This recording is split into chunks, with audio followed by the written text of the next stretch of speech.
Amén. Esto tiene que ser revelado en nuestras vidas y tenemos que pedirle al Señor que revele verdaderamente la temible hermosura de Cristo, la santidad que es su vestimenta y que nuestros ojos sean alumbrados, porque podemos hablar de Jesús, pero de repente no podemos conocer verdaderamente a ese Cristo ni se nos puede haber revelado. El deseo de Dios con esta serie es que Cristo verdaderamente se nos revele a nuestra vida y vamos a verlo en cada faceta. Hoy vamos a hablar acerca de Jesús, el Cordero de Dios. Y pues los demás pastores estarán hablando de cada una de las facetas que Cristo tenía y cómo fue representado y hablado, pues obviamente a través del Antiguo Testamento se habló de él y pues en el Nuevo Testamento simplemente se confirmó todo aquello que ya se había dicho por los profetas. Así que no nos queda más de que poder en este momento poder hablar acerca del Cordero, Jesús el Cordero de Dios. Y comenzamos con Juan capítulo 1, 29. Por favor, la próxima. Cuando Juan el Bautista estaba y dice que vio a Jesucristo, en el versículo capítulo 1, versículo 29 dice lo siguiente. El siguiente día vio Juan a Jesús, que venía a él y dijo, he aquí el Cordero de Dios que quita el pecado del mundo. Repito, Juan ve a Jesús. Se dice que posiblemente ya en ese tiempo Juan lo haya bautizado a Jesús y Jesús ya haya pasado los 40 días de ayuno y que por un tiempo pues obviamente se retiró de Juan, pero en ese momento cuando Jesús iba pasando, Juan habla y específicamente delante de todos los fariseos, delante de toda la gente que estaba allí, dice lo siguiente y hace esta siguiente declaración. He aquí el Cordero de Dios que quita el pecado del mundo. Si ellos hubieran estado apercibidos de lo que estaba diciendo Juan, seguramente lo pudieran haber reconocido, pero lamentablemente no fue así. Ellos no entendieron que ese cordero, ¿verdad?, del cual estaba hablando Juan, era el mismo que había profetizado Isaías hace más de 600 años atrás, el Mesías que ellos estaban esperando. Lamentablemente muchos de ellos aún esperan a un Mesías que ya llegó y que volverá por segunda vez. Así que vamos a la siguiente, por favor. ¿Por qué Jesús es comparado con un cordero?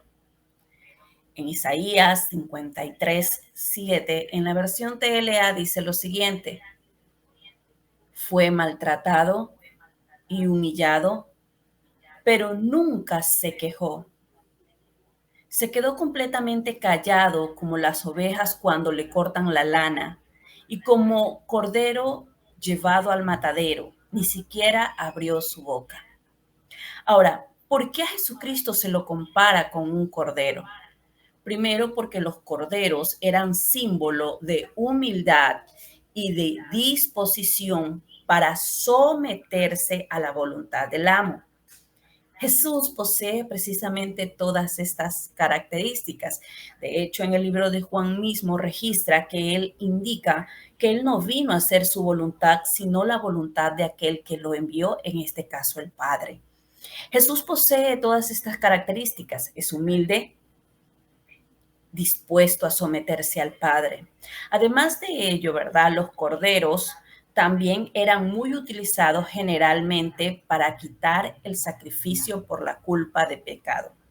Ayer precisamente estábamos viendo con respecto a aquello y cuando no entendemos, ¿verdad?, la importancia del sacrificio de Cristo lo podemos tomar como muy en poco. Pero en ese tiempo, ¿verdad?, cuando se ofrecían los sacrificios, se tenía que esperar todo un año para poder volver a confesar o volver a ser perdonados por los pecados. Imagínese usted y yo todos los días necesitamos confesar pecados y creo que todos hemos experimentado que cuando guardamos pecado o como guardamos cosas, ¿verdad? Nos vamos cargando y muchas veces nos sentimos cargados en el alma. Ahora imagínese usted esperarse un año para poder confesar y para poder ser perdonado de pecado. Este pueblo lo hacía y cada año presentaba ese cordero. Pero hoy por hoy nosotros podemos acercarnos todos los días por la gracia del Cordero de Dios. Así que Jesucristo es comparado con un cordero por su humildad, por su sumisión y porque Él venía a quitar la culpa del pecado del ser humano. Vamos a la próxima, por favor.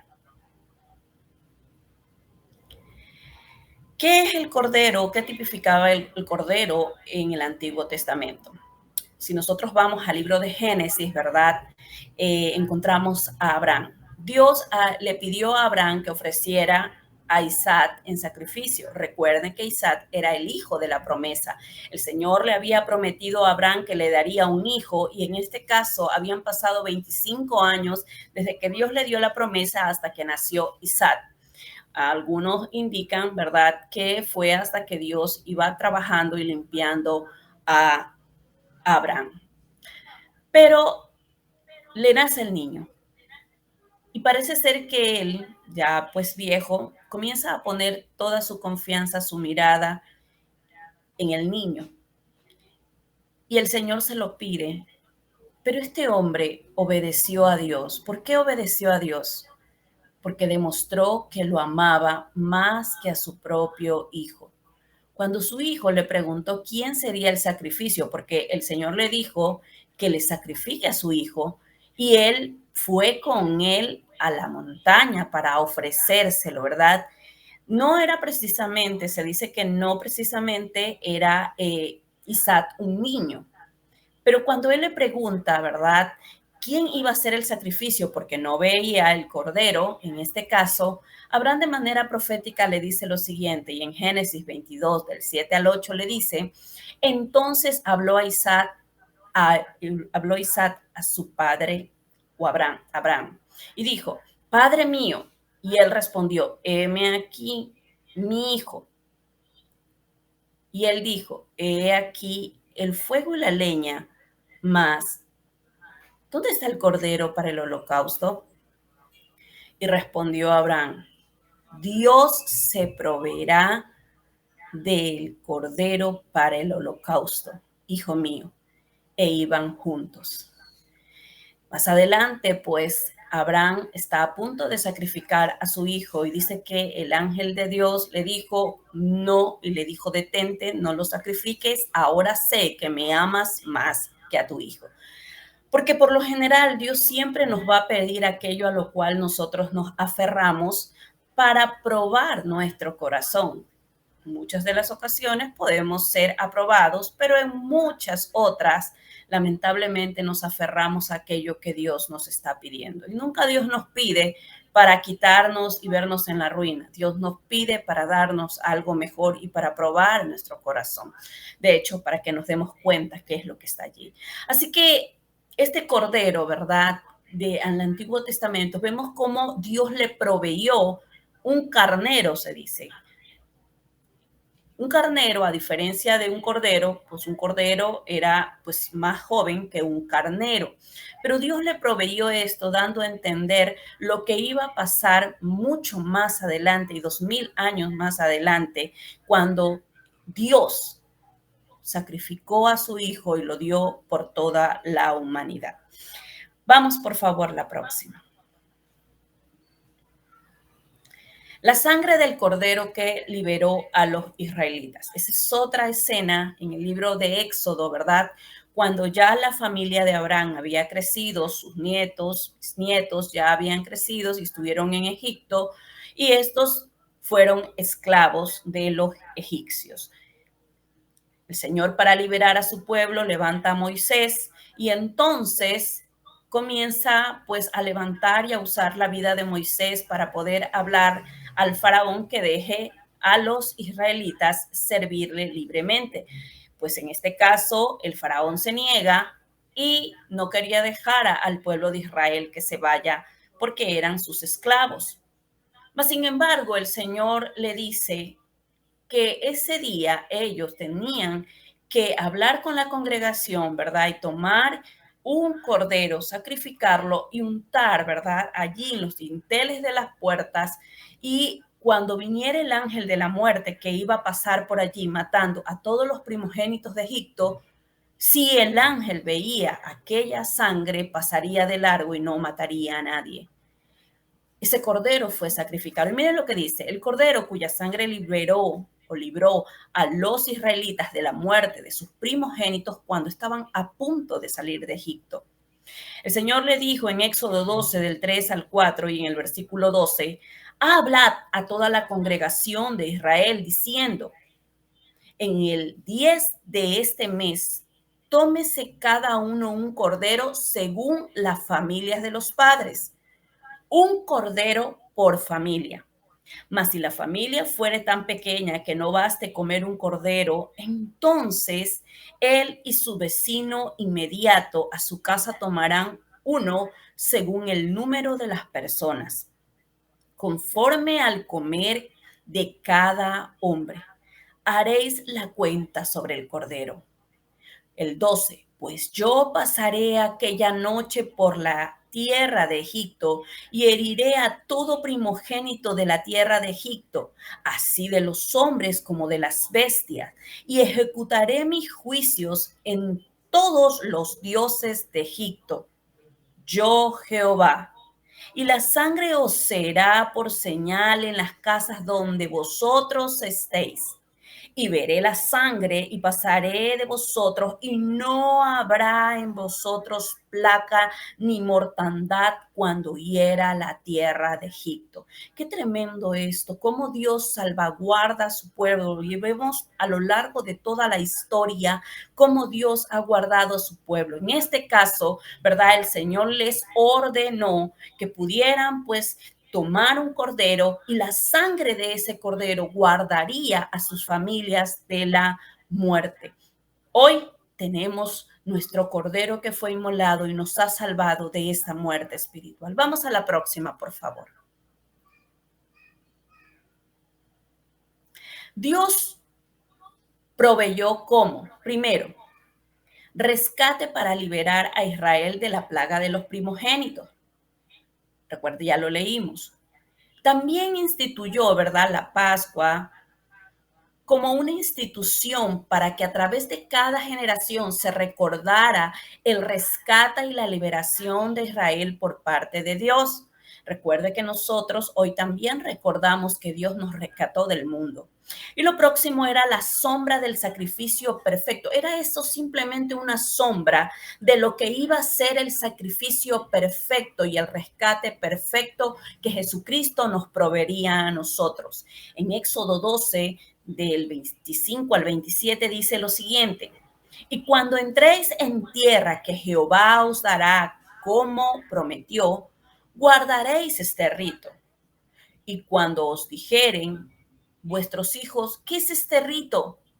Vosotros responderéis, esta es la víctima de la Pascua de Jehová, el cual pasó por encima de las casas de los hijos de Israel en Egipto, cuando hirió a los egipcios y libró nuestras casas. Entonces el pueblo se inclinó y adoró. Era una institución para Israel, pero también era una sombra para lo que venía, para el sacrificio perfecto que venía en Cristo.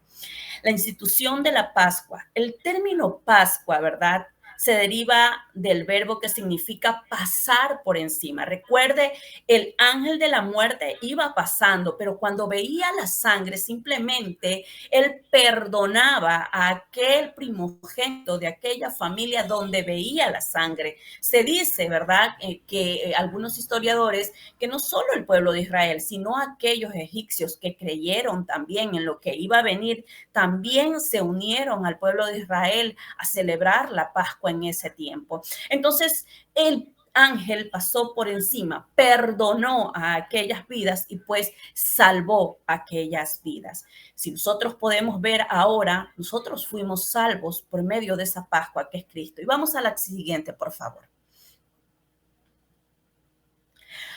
Pero ¿por qué el cordero no fue suficiente? ¿Por qué la muerte de aquel cordero que tenía que conmemorar una y otra vez lo que había hecho el Señor no era suficiente? La muerte de un cordero no era suficiente para sustituir los pecados de alguien. Por tanto, no puede cambiar la naturaleza pecaminosa de esa persona. Recuerde, era algo externo, no era algo interno. Por ende, no podía cambiar, no tenía el poder para poder cambiar la naturaleza del ser humano. Y es la naturaleza, la del ser humano, es que es pecaminosa, no es lo externo. El Señor Jesucristo mismo dijo que es lo interno del ser humano lo que está mal, no lo externo. Entonces, todo lo que tengamos internamente se va a ver al exterior. Por ende, la muerte de un cordero no podía ser suficiente y año tras año tenían que hacer el mismo sacrificio y no cambiaba su naturaleza. Muchos de ellos seguían pecando y algunos se encallecieron. Siempre que una persona pecaba, volvía a tener las mismas deudas. Y vuelvo y repito, como en antes lo indicaba y lo veíamos ayer en la clase de Gilius, volvían a pecar y era un año de poder llevar pecado. Usted se imagina la cantidad de carga de pecado. Creo que muchos de nosotros hemos venido a Cristo, ¿verdad? Después de muchos años de estar en el mundo. Y qué tremenda carga de pecado trajimos a Cristo. ¿Por qué?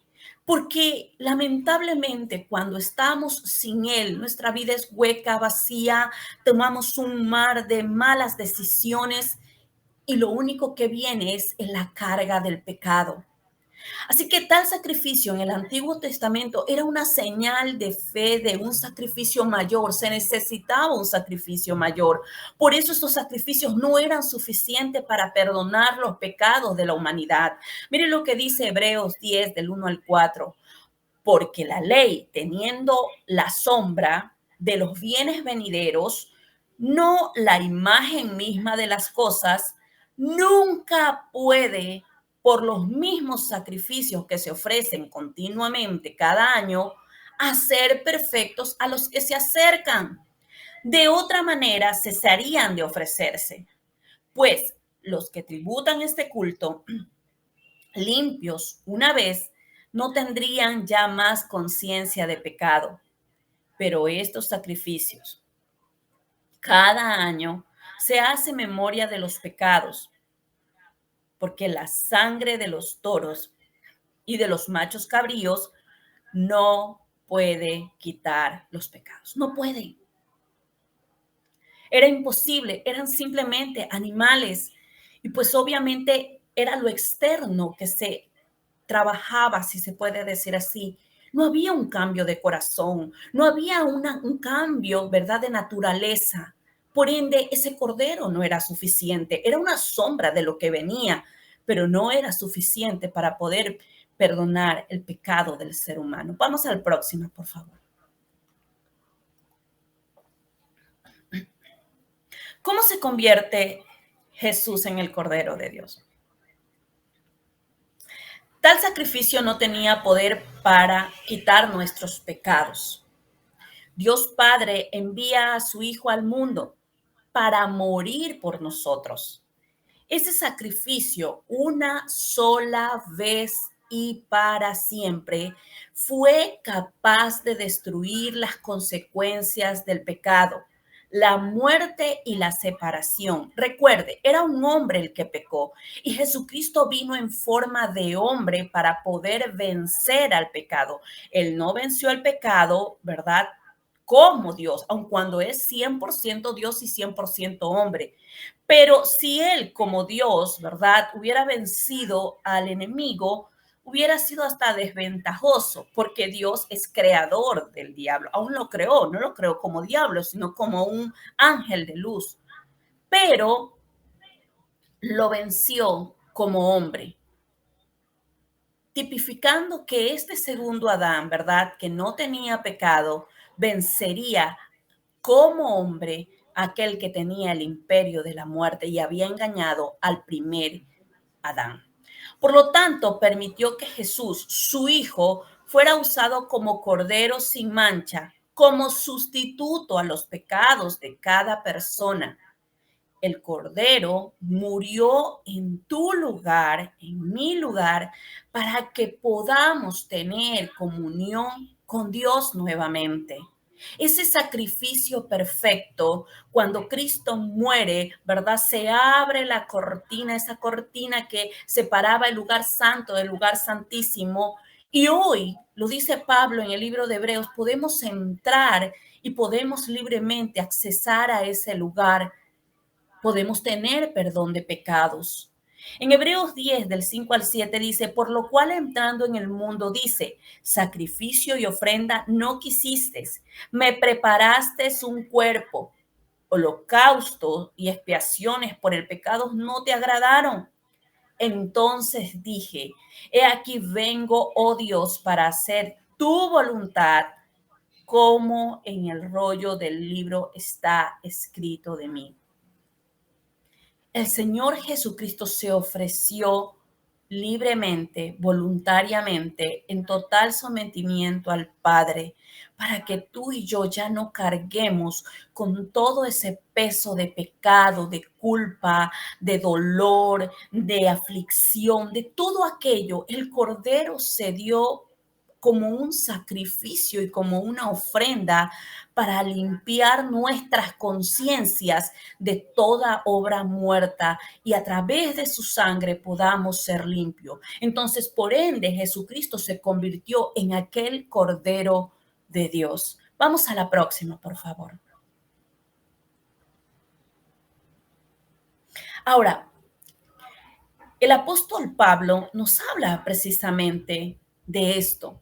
En el libro de Hebreos, incluyendo, dice que Él es nuestra paz, perdón, que Él es que todo lo que se vivió era sombra de lo que nosotros hoy vemos, de lo que hizo Jesucristo y el sacrificio que dio. Por ende, Cristo es nuestra Pascua.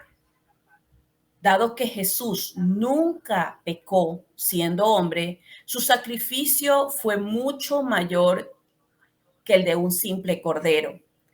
Él pagó un precio muy alto al entregar su vida en rescate por muchos. De esta manera, Jesús puede cubrir los pecados de todos los que le aceptan como Señor y Salvador. Él nunca pecó, nunca hizo nada malo, mas sin embargo, Él se ofreció por usted y por mí. Alguien por allí relataba y decía lo siguiente: ¿cómo se sentiría usted si tuviera a alguien que usted ama y usted sabe que lo ha hecho algo malo, digno de muerte, pero sin embargo aquella persona inocente dice, no te preocupes, yo voy a morir por ti? Y usted ve que a esa persona que usted ama lo matan por usted y paga su culpa. El Señor pagó nuestra culpa. No merecíamos, mas sin embargo, Él se hizo nuestra Pascua. Mira lo que dice en el libro de Corintios 5:7. Limpiaos pues de la vieja levadura, para que seáis nueva masa. Él ya nos está diciendo, ustedes tienen que limpiarse de todo aquello, ¿verdad?, que está ahí contaminado, para que puedan ser una nueva masa sin levadura, o sea, sin pecado, como sois. Porque nuestra Pascua, recuerde, el Cordero, ¿verdad?, del Antiguo Testamento, del pueblo de Israel, fue sacrificado para que ellos tuvieran perdón. Ahora, Cristo es nuestra Pascua, para que ya no vivamos para nosotros mismos. Entonces, porque nuestra Pascua, que es Cristo, ya fue sacrificada por nosotros, para que ya no vivamos sirviendo al pecado. Él, el Cordero de Dios, se dio como sacrificio, ¿verdad? Y nos dio el Espíritu Santo como un regalo extraordinario para que pudiera trabajar y pudiera santificar nuestras vidas. Él se ofreció como ofrenda y sacrificio para poder ser limpios de pecado. Vamos a la próxima, por favor. Beneficios del sacrificio del Cordero de Dios. Cuando creemos en el sacrificio de Jesús como Salvador, cuando yo me apropio de aquello, Cuando yo no menosprecio el sacrificio del Cordero. ¿Y cómo lo puedo menospreciar, pastora? Yo lo puedo menospreciar pecando. Yo lo puedo menospreciar teniendo en poco su sacrificio. Puedo, pues, hacer como si Él simplemente es mi Salvador y no quiero compromiso, no me digan nada, no me hablen nada. Yo puedo menospreciar de esa manera. Yo puedo menospreciar el sacrificio de Cristo siendo mi propio dueño, mi propio Dios. Y la palabra dice que Él, si uno se sacrificó por nosotros ya y murió por nosotros, ya nosotros no debemos vivir para nosotros mismos, sino para aquel que se sacrificó por nosotros, por aquel que murió por nosotros. Cuando yo entiendo esto y cuando entiendo el sacrificio que hizo el Cordero de Dios, meterse en un cuerpo humano, venir a sufrir vejaciones, y no solamente vejaciones, sino que lo maten en una cruz, ofreciéndose como el Cordero de Dios que quita el pecado del mundo. Entonces, y yo acepto aquello y de verdaderamente me arrepiento y digo, no, yo no quiero esto en mi vida, yo rechazo aquel pecado. Entonces, cuando usted y yo verdaderamente experimentamos un verdadero arrepentimiento, la sangre de Cristo nos limpia de pecado. Y ya no tenemos que estar culpándonos, porque si esa sangre nos limpió y confesamos y nos arrepentimos verdaderamente, entonces, ¿verdad? La sangre de Cristo nos limpia de pecado. ¿Qué más? El Espíritu Santo viene a vivir dentro de nosotros. Impactaba en la versión NTV en el capítulo 1 cuando dice el Señor Jesucristo, les daré el regalo del Espíritu Santo. El Espíritu Santo es un regalo que Dios nos dio para santificarnos, para recordarnos que no estamos solos y que Él vive dentro de nosotros. ¿Qué más? Nuestras deudas para con Dios son perdonadas. Ya no tenemos más deudas. Dice la palabra que Él se olvida y tira al fondo de la mar nuestros pecados. Ya no los recuerda, no nos lo trae a memoria. Si usted está siendo atormentada con cosas de su pasado, usted está siendo atormentado con cosas de su pasado, déjeme decirle que ese no es Dios, que ese es Satanás. Porque cuando viene a vivir el Espíritu Santo en mi vida, me santifica, tengo una nueva identidad y ya ahora no soy aquella persona que el mundo o el diablo dice que yo era. Ahora soy una hija de Dios y tengo una nueva identidad y necesito apropiarme de aquello. Entonces Él me perdona de pecado, ¿verdad? Y paga mis deudas, esas deudas morales, esas deudas que yo tenía para con Dios. ¿Qué más? Dios nos adopta como sus hijos. No nos hace simplemente una adopción como cuando se adopta, ¿verdad? Como en nuestro entorno, que es hijo, pero es adoptado. No, no, no, no. Cuando el Señor nos adopta, es que verdaderamente nos da su naturaleza, la injerta dentro de nosotros y podemos acceder a todos los beneficios que los hijos tienen. A través del sacrificio de Cristo, hoy podemos ser hijos de Dios. ¿Qué más? Y de eso no se trata, perdón, de que yo me sienta o no me sienta hijo. Yo soy hijo por lo que Cristo ya hizo en la cruz y por cuanto lo acepté. El Espíritu Santo comienza a enseñarnos, a dirigirnos, a fortalecernos y a conducirnos hacia toda verdad.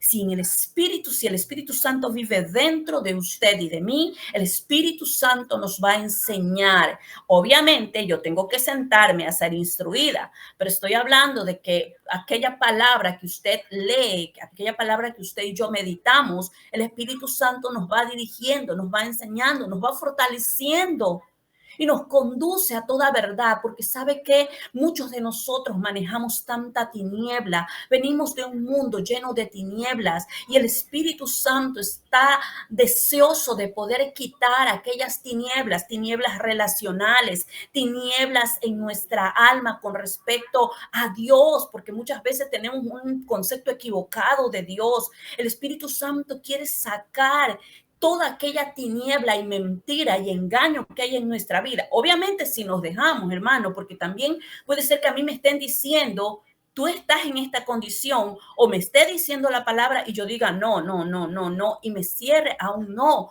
o pueda abrazar el pecado que ya Dios me dijo, suéltalo, entrégalo, renuncia a ello, y yo puedo pensar que estoy bien cuando posiblemente esté muy mal.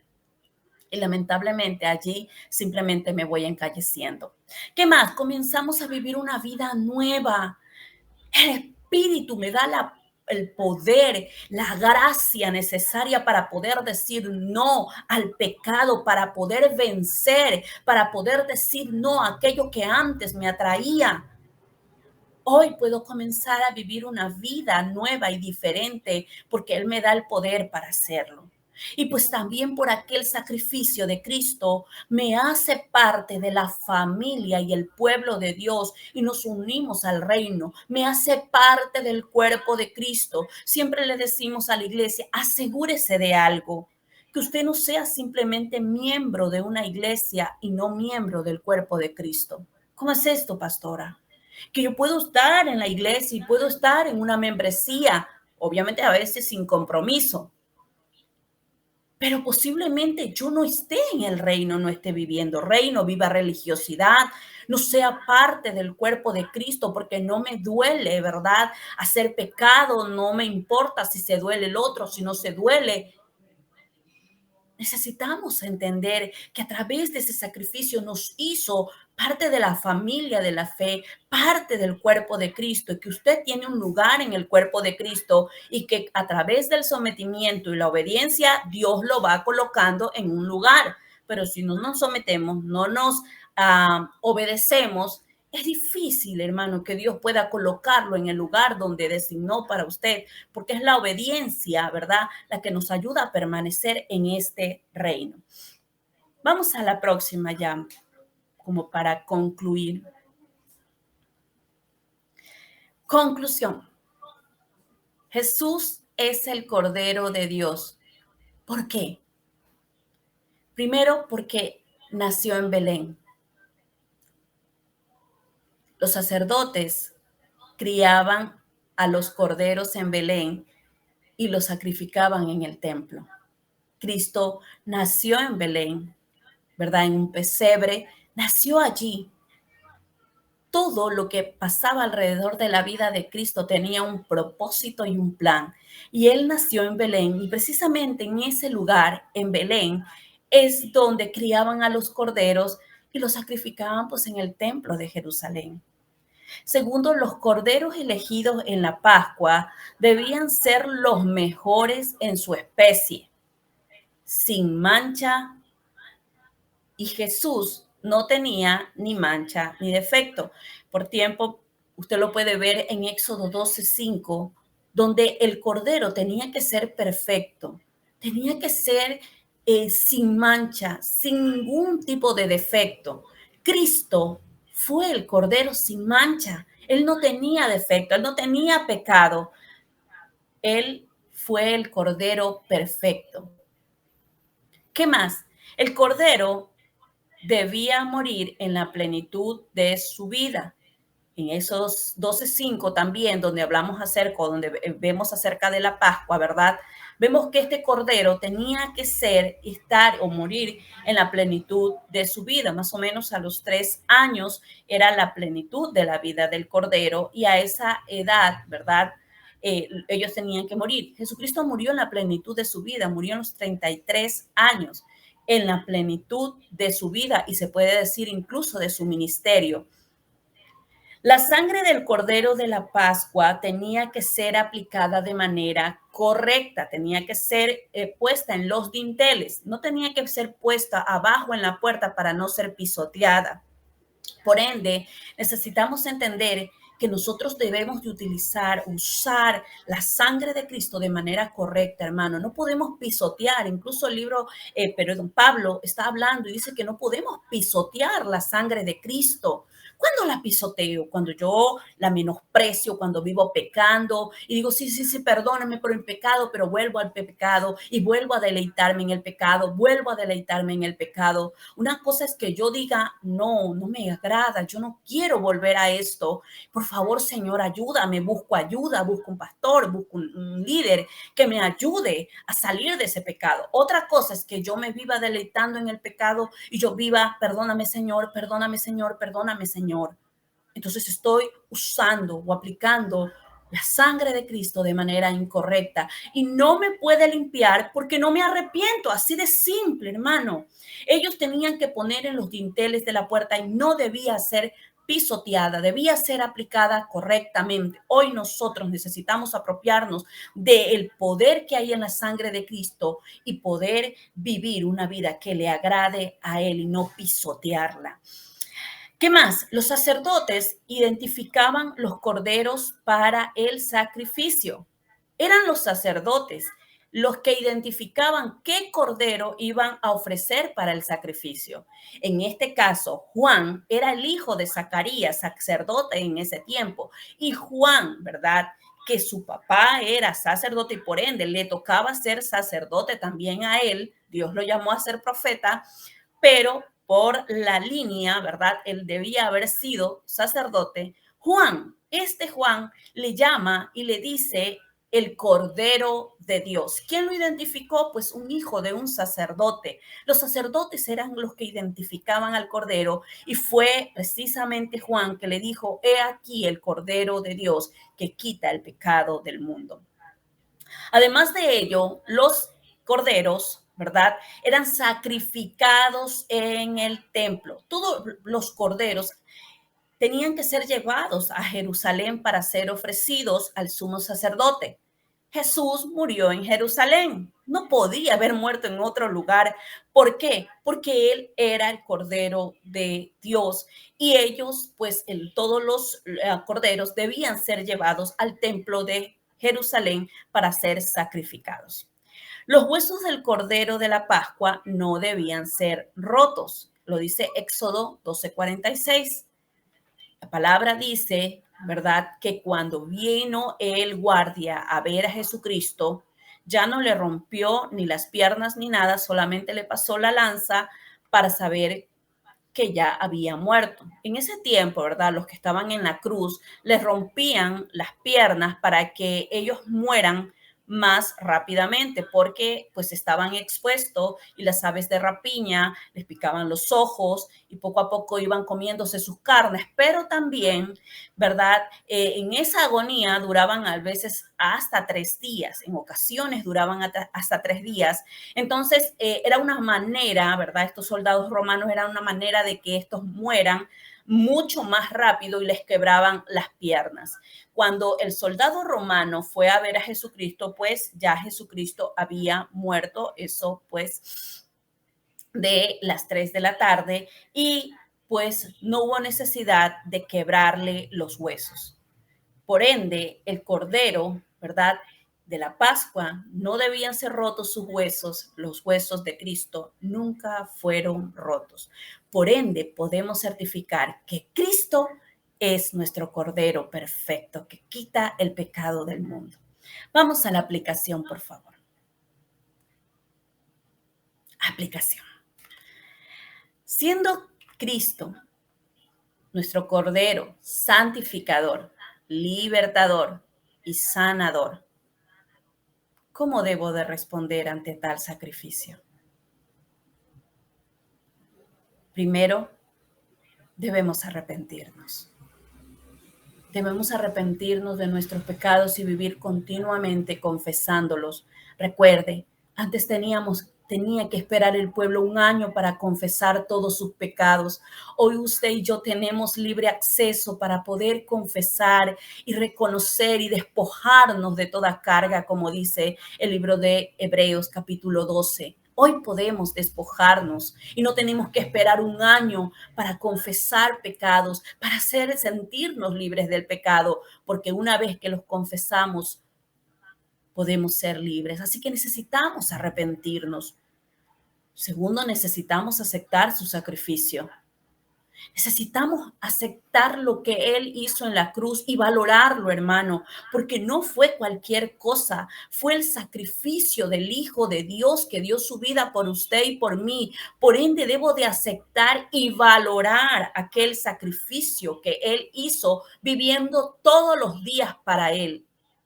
Y tercero, necesitamos aprender a caminar en humildad y obediencia como anduvo el Cordero de Dios.